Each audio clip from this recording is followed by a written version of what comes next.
Hey y'all, welcome back. It's Robin, and you are joining me today for an episode on the healthier habits for a healthier home. And today we are,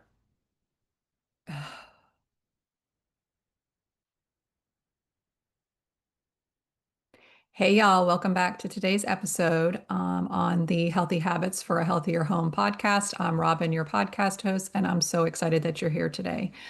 I want to invite you into what I would consider to be just a little chat about what home really means. Because when we read the healthier habits for a healthier home, I think home has different meanings. And so I wanted to clarify that today in a solo episode. So, what does home actually mean? Not the four walls, just the four walls that you live in, because of course that is our home, that is our physical home. But we also have an inner home, which consists of our heart, our mind, and our spirit. And that is what I would consider an additional home. So when we're talking about these healthy habits, some are going to be for your physical space, but others are going to be for your internal being. Because in order to have holistic health, we need to nurture not just the physical part of ourselves, but we need to nurture that internal home piece that allows us to have peace. It allows us to find joy. It allows us to really dig deep into a healing that some of us may need from things that have happened to us over the course of our years. So, we're going to explore some simple ways to create healthier spaces inside and out so that you can feel more grounded, more vibrant, and truly at home in your life, not just in the four walls that you live or the outside world. So let's see, we're going to share why this topic has popped up is because last week I was having a client call and we were working on some of those internal pieces and we were relating it to home. And it just made me realize that I needed to define a little bit for my audience what that actually means, the home, the internal piece, as well as the external piece. I often talk about primary foods and secondary foods. And for those of you, if you're new to this podcast, primary foods are all things off your plate that feed your soul. And secondary is all the food on your plate. But if we don't have a balance between our primary and our secondary, then we're really not living the healthiest life that we could be living. And so, again, if you're new to this podcast, primary foods are things like joy, spirituality, relationships, career, how you move your body, your home cooking, your home environment. So it kind of entails all of those things. And then obviously, secondary food is the nutritious, nutrient dense foods that we will feed ourselves to create that best wellness. So that is why I wanted to have this conversation today, because I want people to start looking a little bit beyond the physical sense of home being the four walls that you live in.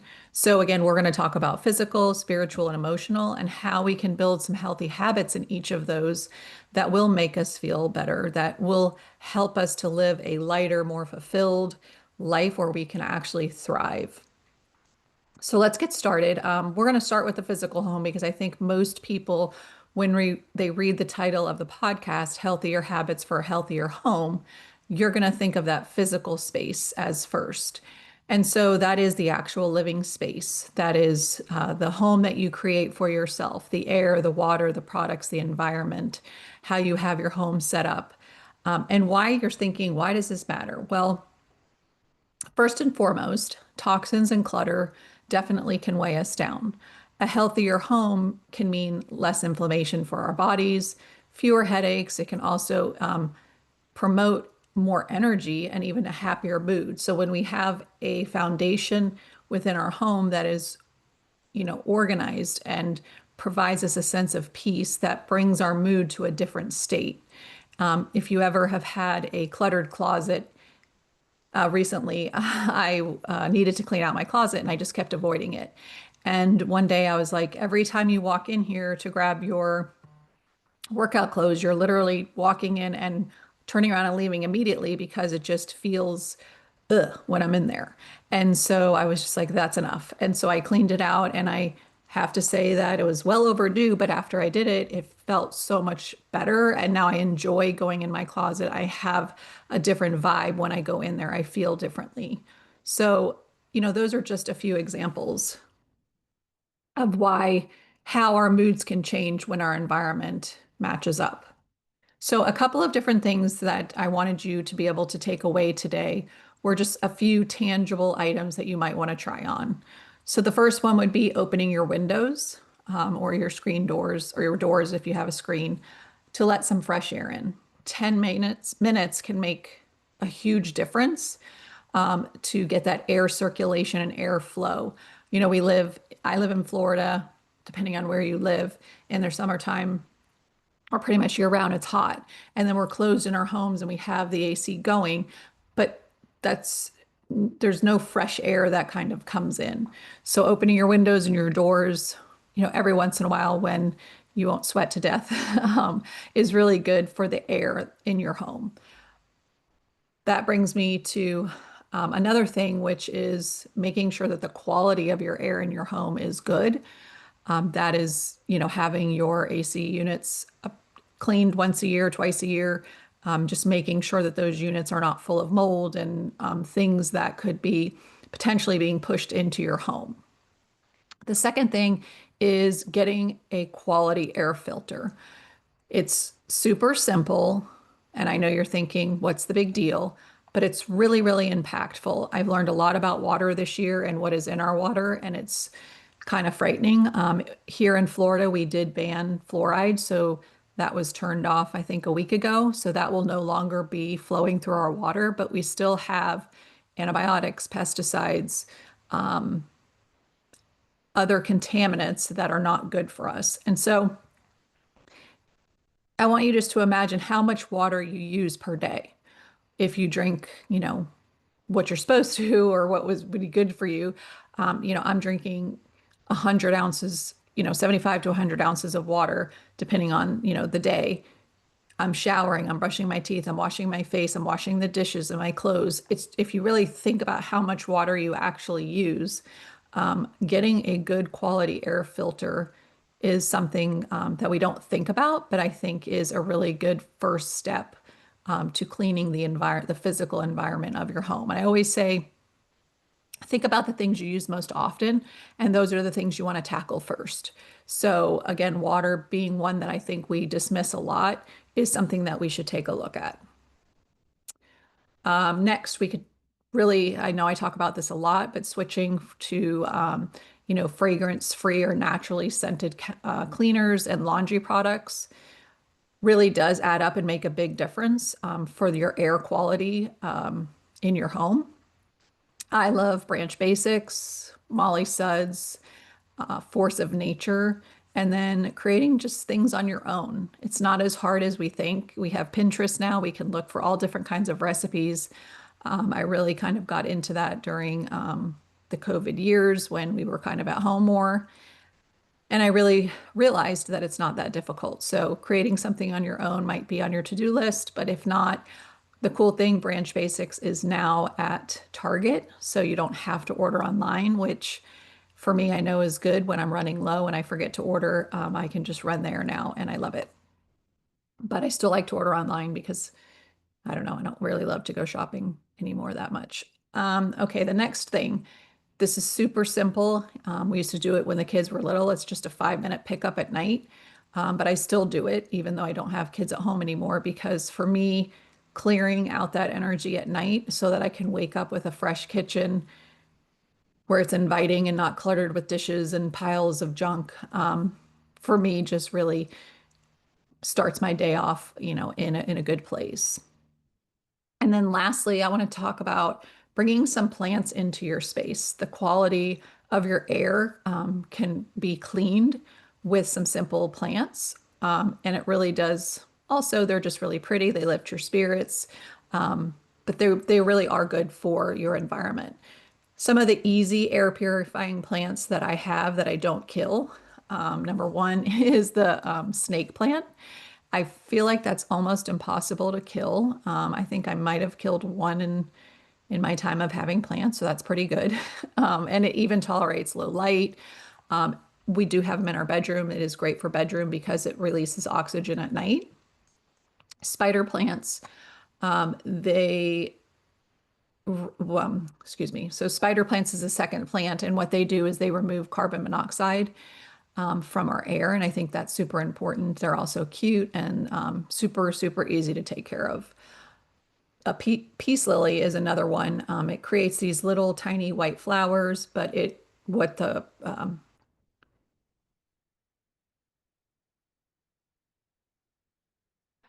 peace lilies, if you don't know what those are, they're really, really pretty and they have these little white flowers, and they help filter ammonia and VOCs from paint and things like that. They do need a little bit more care because they like to be watered. So you can't just ignore them completely. Otherwise, they do die.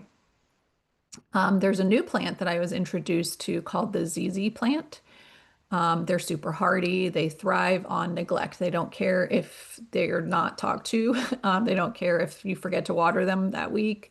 But they do filter out.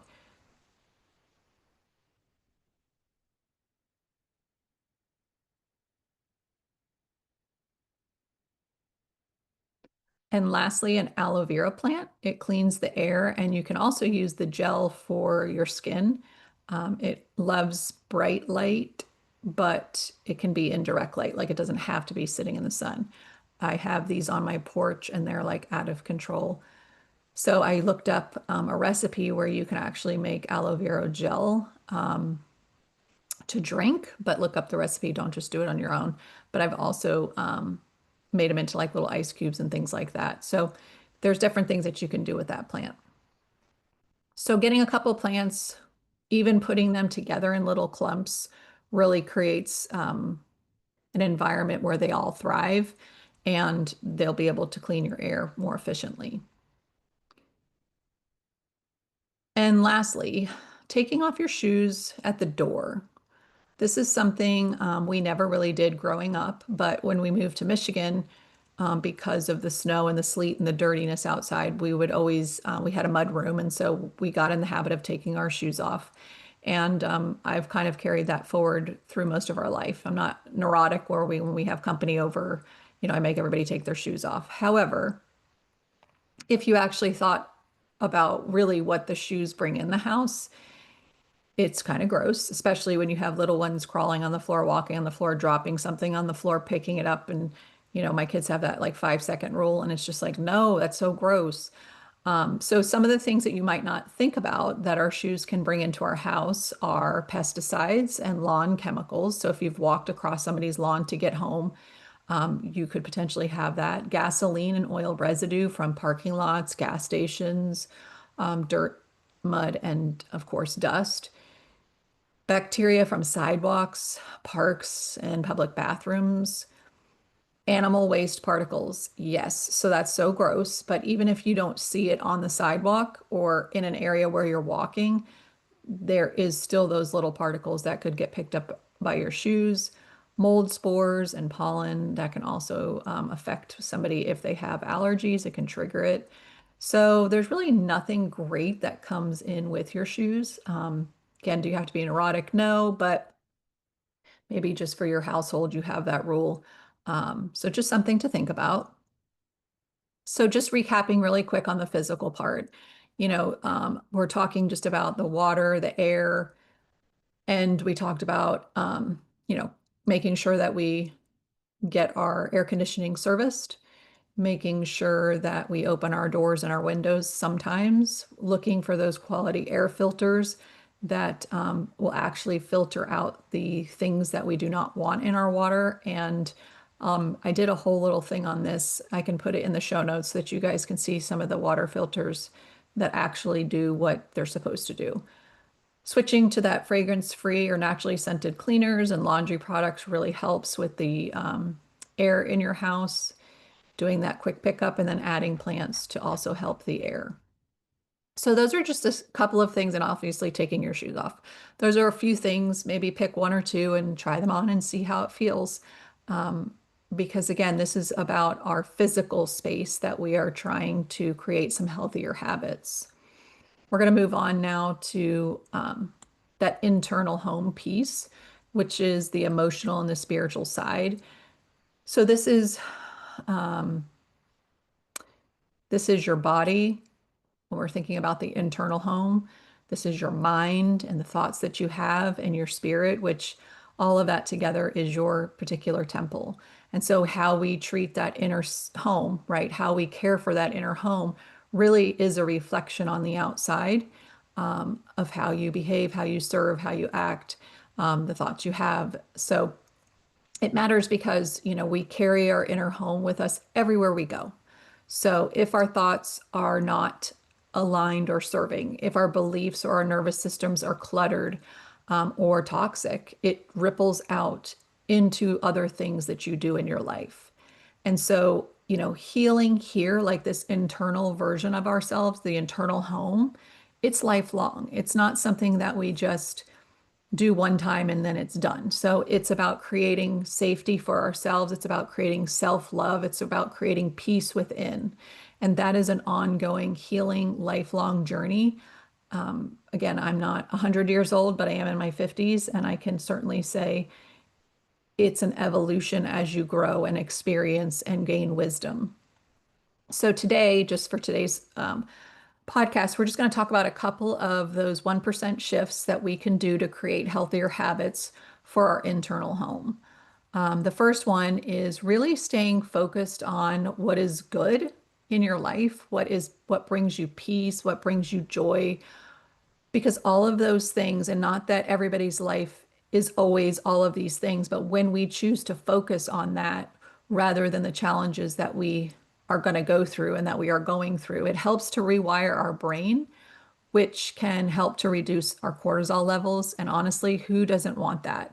Especially in this midlife, mothering chapter, keeping our cortisol levels, balanced, if you will, is definitely a win. The second thing is questioning thoughts that come up during the day. I find this to be something that, as I've grown over time and gained wisdom, I'm able to get a handle on a little bit better. But back in my earlier 20s, it was definitely something that I was not good at and really just did not have the tools. So the first thing is listening. It's pausing and it's listening to the questions, listening to those thoughts that are coming up during the day, but then pausing and asking ourselves, is this true? Is this something that is serving me or to me in a way that will expand myself, keep my inner home balanced and in a way that I'm going to be able to create health and longevity in the future? And if the answer is no, then it is about talking that through that so that that thought no longer stays at the forefront of your mind. And again, this takes practice. It takes courage. It takes challenging those thoughts. And it is definitely something that every person I've ever come in contact with, clients, friends, family, could definitely stand to gain some tools and work on. Starting some of the tools, starting your day with a 2 to 5 minute gratitude or prayer. It just really helps us to start our day focused with intention on what is good. Being grateful, having an attitude of gratitude really does change the way that our mind and our body physically works by having more positivity. And it's not to play down the challenges that we go through because we will all go through those things, but it's just about looking at them in a way that doesn't allow them to overtake, your internal home, if you will. So starting with a gratitude or a prayer, trying some breath work, or just simply pausing and taking 3 slow, deep breaths when we feel stressed, when we feel, our internal home becoming, having a sense of chaos. So to me, pausing is a golden tool. It has been that for myself. It's been that for most of my clients because it stops things in motion. When we intentionally pause, if we're in a chaotic, challenging situation, and we have the intention to pause and to take a few deep breaths and allow ourselves to come back to more of a balanced state, then we can, number one, begin to regulate our nervous system, which will allow us to have better thoughts around the thoughts that we're having, and be able to put those thoughts in its place. Is this serving? Is this something that is going to grow me in a way that makes sense? Is this truth? I think that statement in itself, that question that we ask ourselves, is so important. And I think it's something that is very underutilized. But a lot of times that when these questions start or thoughts start popping up in our head, if we are to ask the question, is this true or serving? Most of the time, the answer is no. Now, if it is true, but it's not serving, that's a different, conversation. If it's true, what can you do to reframe it? If it's true, what steps can you do to take responsibility, and then move forward in a different way? So there's a lot of things that go into that question, but I think that question, again, is just really underutilized. So when your mind starts to go and derail and starts to take you down a path that you really is not helpful or serving, that question, the pause, first of all, has to happen in order for you to be able to take a few deep breaths and then start asking yourself, those very important questions. Journaling, brain dumping our worries, writing what we're excited for or what we're excited about, asking God for guidance.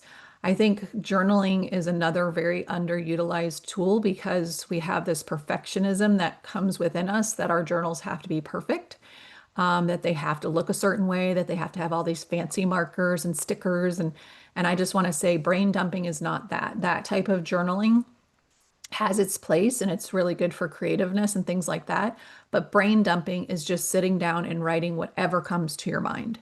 And what's really, really good about that is that it allows you to write fragmented sentences, words, worries, happy things, things that you're excited for. It allows you to just kind of be all over the map and not feel like it has to be a journal prompt with a journal writing. So again, brain dumping is a little bit different than traditional journaling, but I think that's a really great way to release some of the things that we carry around with us. Setting your iPhone for reminders during the day to stand, stretch, and repeat a loving affirmation. It literally takes 2 minutes to do that. And by giving ourselves a brain break, by standing up away from the computer, by getting away from your phone, by taking just a few minutes to yourself to stand up and kind of reallocate where our mind is, really is something that will make you more productive in your work. And then lastly, one of the things that I think we think is not okay is letting ourselves have feelings. But we need to learn to have feelings without judging the feelings. We all are humans, right? And all humans have emotions, and emotions are not the enemy.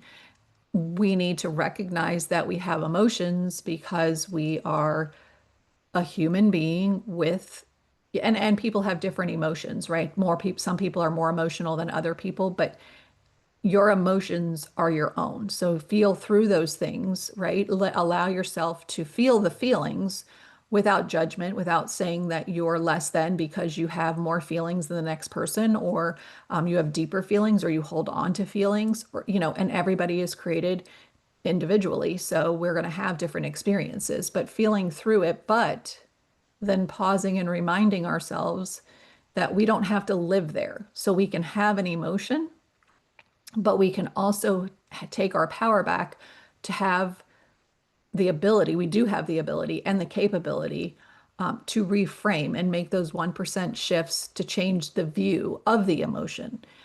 I am feeling sad because blah, blah, blah. So you can have a sad feeling around that particular event, but it doesn't mean that you are sad. It means that you're having a sad emotion around whatever the concrete thing is. So again, looking at what the emotion is, applying it to whatever the physical thing is that's causing the emotion, and then disconnecting that you are not the emotion. So I'm going to say that again because that was hard for me to understand at the beginning. But now that I've been practicing it long enough, it is super helpful. So when we have an emotion, we're going to identify the emotion. I'm just going to use this as an example, but sad. So the emotion that I'm feeling right now is sad, and I'm going to allow myself to feel sad without judgment that something is that I'm not perfect, I'm not right, I'm not whatever. But then I'm going to pause and I'm going to ask myself, I feel sad, why? So I'm feeling sad because, X, Y, and Z. Let me see if I can make something up. So I'm feeling sad because,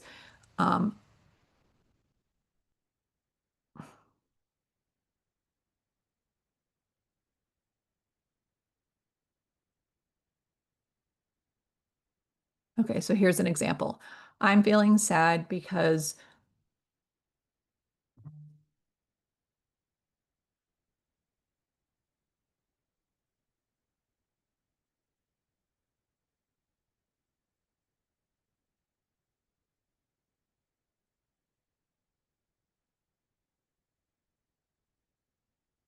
okay, here's an example. So I'm feeling sad because nobody wished me a happy birthday this morning. Okay, so I'm going to allow myself to feel that sadness, to feel whatever feelings come up, but then I'm going to pause and I'm going to ask myself, I'm feeling sad. Why? I'm feeling sad because nobody wished me a happy birthday this morning.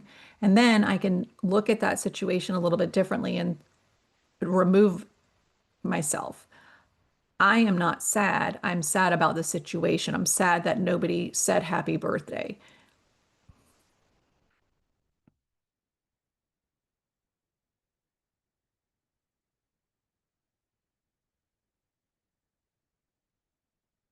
Next, letting ourselves feel our feelings without judgment. We are all human and we all have emotions, and really, emotions are not the enemy. We need to be able to feel the emotions that arise within us, but know that the emotion is not who we are. It is a feeling that we're having due to a certain circumstance. So, feeling through them and then reminding ourselves that we don't have to live there. I think that's sometimes where we have a disconnect. We stay in that state of emotion when we don't really need to be. We just need to acknowledge the emotion and the why behind it, and then work on steps to moving through it. So we are capable, and we're definitely able to reframe and make those 1% shifts to change the view, to see the emotion without judging ourselves, to see the emotion without being the emotion and attaching it to the thing that is causing the emotion rather than attaching it to yourself and feeling like that is who you are. Lastly, protecting your energy. This is something, again, that I've learned more so in this midlife menopausal chapter of my life. But saying no, logging off, unfollowing, stepping away when needed. Again, for me, this has really come up significantly. I think my time, I'm looking at time differently and it's really precious. And who I surround myself with in this time I feel like has to bring me peace, joy, positive growth, or a loving company for me to be able to say yes. I can no longer say yes to things that drain my energy, are not serving to where I want to go. And these, used to be feel like more selfish things, but now I understand, probably being in this midlife chapter, that it's not being selfish. It's just knowing where I want to grow. And in order to grow to something different, you have to do something different. So some of those things, again, for me, have just come recently in the last few years. And I think definitely empty nesting and going into this midlife hormonal fluctuations and all of the fun things of life have definitely brought a lot of this to light. And I'm super grateful for it. And then, very last, but we always talk about creating those habits, creating those rituals that nourish, our spirit, that nourish our mind. And that could be as simple as morning coffee on the porch, after your water, of course, taking walks, evening or morning, in peace, not always listening to music, not always listening to podcasts, but just walking in nature and observing the beauty that we get to walk in this life and seeing what has been created for us, the trees, the skies, the grass, people's homes being curated that look nice. Things, when we're out, if you're walking on a trail, you're observing nature and the way that these trees have grown together and, wildlife and things like that. So walks are definitely great for movement, but they're also good for head space movement. Um, so sipping your coffee, taking those walks, um, taking quiet time to meditate or study scripture or really just have time to connect to something higher than yourself. All right, so we talked about the physical home. We've talked about now the emotional side of things and the spiritual side of things and the mind side of things. And so some of those things, just to recap, staying focused on what is good and brings you peace and joy, questioning our thoughts, and asking ourselves if it's true, starting our day with gratitude or prayer, working on breath work and really using that golden tool, pausing. I just really feel like it's something that's very underutilized. Journaling, but doing it more in a brain dump style, not something that, necessarily has to be curated and looks a certain way. Making sure that we take time during the day, several times a day, to stand, stretch, and repeat a loving affirmation, setting those phone reminders, using our phone for good.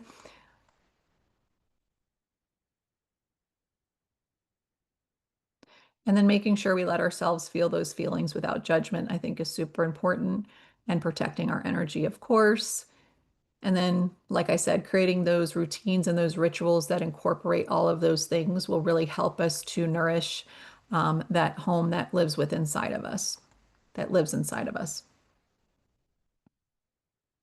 All right, so as we wrap up today, I just want to remind you that true wellness is holistic, which means body, mind, and spirit and environment. So that's those primary foods and your secondary foods. And a favorite quote of mine, it's by an unknown author. It says, "You deserve to feel at home in your body, your space, and your life." And I think sometimes, we do the space part, but we forget about the body part. So I like that quote as a good reminder. And now I'm just going to encourage you this week just to pick one small habit, whether it's your physical home or your internal home, and try on, one or two in each category and just see if you notice a difference. And maybe it's not going to happen the first time, but maybe after a week or so, you will start to notice some positive changes by implementing some of these small shifts. If you do try on any of these habits and you would like to share them with me, I absolutely would love to hear what resonated with you. You can send me a DM or you can post on the Instagram post when I launch this episode. You can also rate and review this episode and share it with another mama that might need to hear this information, because maybe you know someone who is, nurturing that internal home but not their physical home, or maybe their physical home and not their internal home. And we definitely can share this and help another mama out. So I want to again always thank you guys for listening. You're never alone on this journey. And, not only am I here cheering you on, but everybody who listens to this podcast is in this community and in this group for a reason. And it is because we are here to support each other. So, jumping on Instagram, finding those people over there, having conversations, it is truly a way to grow yourself. And I think that is something that we are all here for. This podcast is here for you to give you tips and tools, but it's also a great place for you to connect with like-minded individuals that are on the same road to healing as you might be on. So thank you again for coming on, and I look forward to hearing from you guys, and I'll see you all next week. Have a great rest of your week.